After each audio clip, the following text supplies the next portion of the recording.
Bonjour monde virtuel et bonjour à toi derrière ton écran. Bonjour Dominique. Bonjour à toi, bonjour à vous. On se retrouve dans un nouvel épisode de Qu'est-ce que quoi que et aujourd'hui on va parler de... Alors aujourd'hui, j'avais envie de parler des vieilles âmes.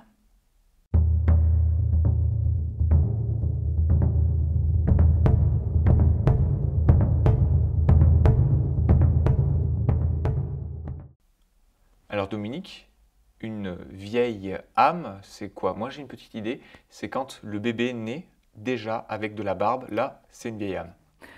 Alors tu ne devais pas être une vieille âme parce que tu n'es pas né avec de la barbe. Mais effectivement, il y a des enfants qui naissent avec des poils, mais non, c'est un petit peu plus sérieux que ça, on va dire. C'est quelqu'un qui a eu beaucoup d'incarnations, donc qui effectivement est revenu plusieurs fois. C'est ce qu'on appelle une vieille âme.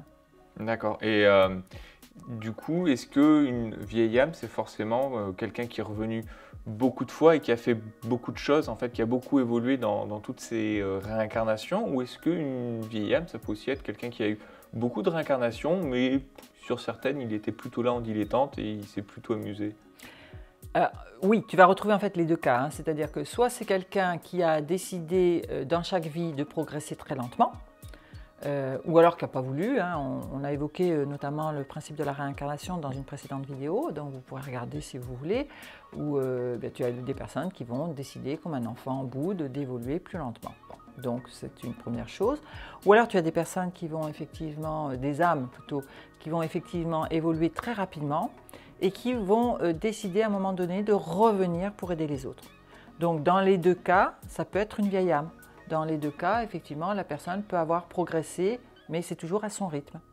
Donc, ce n'est pas parce que tu es une vieille âme que ton évolution est plus importante qu'une autre. Donc, effectivement, c'est très souvent ce qu'on voit un petit peu partout, des personnes qui vont dire avec un ego assez important, « ouais, moi je suis une vieille âme ». Non, il n'y a pas d'ego à avoir par rapport à être une vieille âme ou pas. Donc quand dans la cour de récré, on se bagarre avec les copains et on dit de toute façon, moi je suis une vieille âme, alors toi, poète camembert », ça... Alors, j'ai jamais vu d'enfants encore savoir qu'ils étaient une vieille âme, mais pourquoi pas? Ça serait vraiment des vieilles âmes, du coup. En tout cas, ils auraient la connaissance déjà. Donc oui, ça pourrait être des vieilles âmes. Et je crois que tu nous as concocté 7 points, 7 signes qui montrent qu'on est une vieille âme. Oui, alors on peut trouver des personnes qui vont dire en 5 points. Moi, j'ai essayé d'avoir quelque chose de très concret. Donc, ce que je vais te demander, tu vas le faire, et comme ça tu vas savoir où tu te situes, c'est de te repositionner vraiment dans ta petite enfance. D'accord?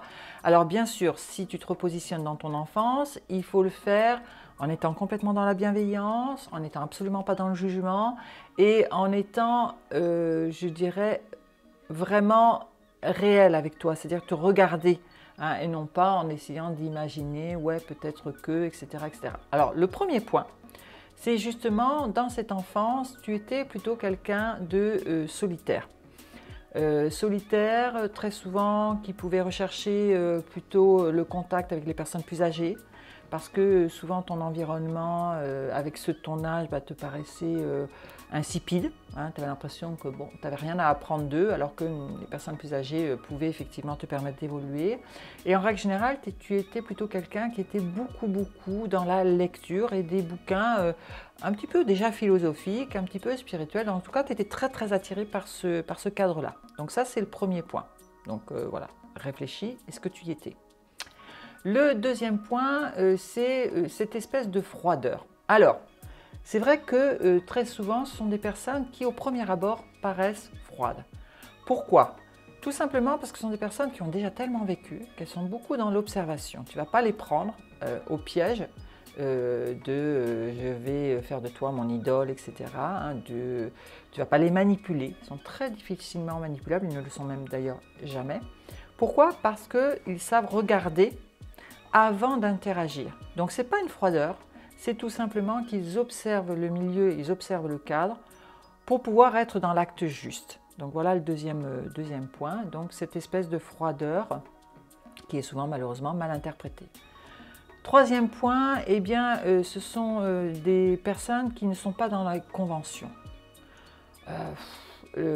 Pourquoi? Parce qu'ils ont tellement expérimenté de vie où ils ont été chez les riches, chez les pauvres, chez les Incas, que les conventions, ça leur convient absolument plus. Donc, ils sont toujours hors cadre. Donc, c'est vrai que c'est très difficile, hein, d'ailleurs, pour eux de rentrer dans un système de convention. Donc, troisième point. Quatrième point, eh bien, ce sont des personnes qui ne sont pas du tout dans le matériel.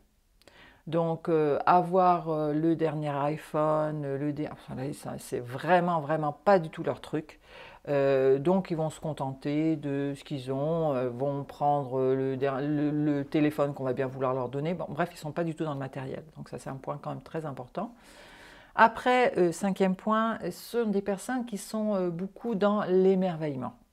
Alors, c'est une qualité que j'adore, c'est justement de savoir regarder avec beaucoup de gratitude simplement le bonheur du jour, c'est-à-dire le soleil qui se lève, le soleil qui se couche, tiens il pleut et je sens les gouttes d'eau sur mon corps, j'ai le bonheur de te rencontrer, donc s'émerveiller de tout comme un enfant. Hein, la vieille âme, elle a gardé ce potentiel de l'enfant, cette innocence de l'enfant. Donc effectivement, elle sait trouver de la couleur à la vie partout. D'accord. Autre point, je ne sais plus à combien on en est. Parce que là, on va attaquer le sixième point. Sixième point, eh bien, c'est quelqu'un qui va effectivement être beaucoup dans l'altruisme. Donc c'est quelqu'un qui va savoir donner à l'autre, c'est quelqu'un qui va effectivement être beaucoup dans le partage, dans le secours, dans la bienveillance. N'oublie pas, je l'ai dit, hein, ça peut être aussi une âme qui est venue pour t'aider. Ou alors, elle a tellement vécu, elle a tellement rencontré d'aléas qu'elle sait qu'il faut tendre la main à l'autre. Donc effectivement, elle va être dans ce don et dans ce partage. Et puis le dernier point, j'ai dit, elle a beaucoup vécu. Donc c'est une âme qui, à certains moments, sait qu'elle a besoin de temps pour elle. Donner à l'autre, c'est bien, mais pouvoir se recharger, pouvoir se connecter à la nature, c'est très important. Donc c'est quelqu'un qui va avoir besoin de cette énergie du naturel, de se retrouver seule avec elle-même pour justement d'abord se purifier, d'accord ? Faire un point avec elle-même et voir où elle en est dans sa progression et dans son évolution. Donc voilà, je crois qu'on a évoqué les 7 points ensemble, qui sont très simples. Donc maintenant, à toi de regarder ton parcours dans ton enfance, et puis tu sauras si tu es normalement une vieille âme. Donc toi aussi, tu as bien tout noté, les 7 points pour pouvoir découvrir en fait une vieille âme. Tu peux faire le test à la maison, mais Dom, ça nous sert à quoi en fait de savoir qu'on est une vieille âme si on peut même pas se moquer des camarades de classe à la récré? Oh, toi, t'aimes bien la moquerie, hein.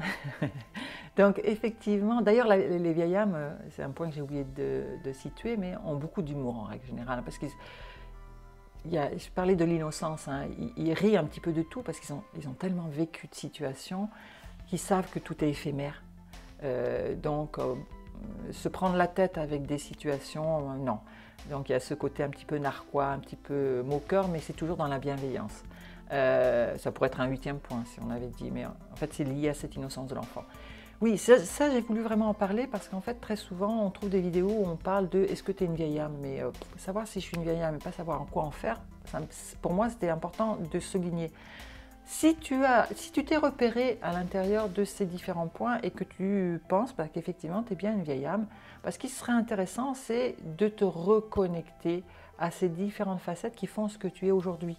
Parce que j'ai dit, tu as vécu plein de choses, donc tu as développé plein de potentiel. Donc essaye de retrouver, je dirais un petit peu un feedback, de te reconnecter à ce potentiel qu'a développé une part de toi, d'accord, pour pouvoir le réinitialiser, un petit peu le remettre dans ton disque dur et retrouver cette capacité au jour d'aujourd'hui. Donc ça serait intéressant de ce point de vue-là. Nickel, ben voilà, on sait quoi en faire maintenant. Ben voilà, donc, il n'y a plus qu'à. Si toi aussi cette vidéo t'a été utile, n'hésite pas à nous le signaler dans les commentaires. On se retrouve la semaine prochaine pour une autre vidéo intéressante. Et on vous souhaite une belle fin de journée. Merci. Au revoir.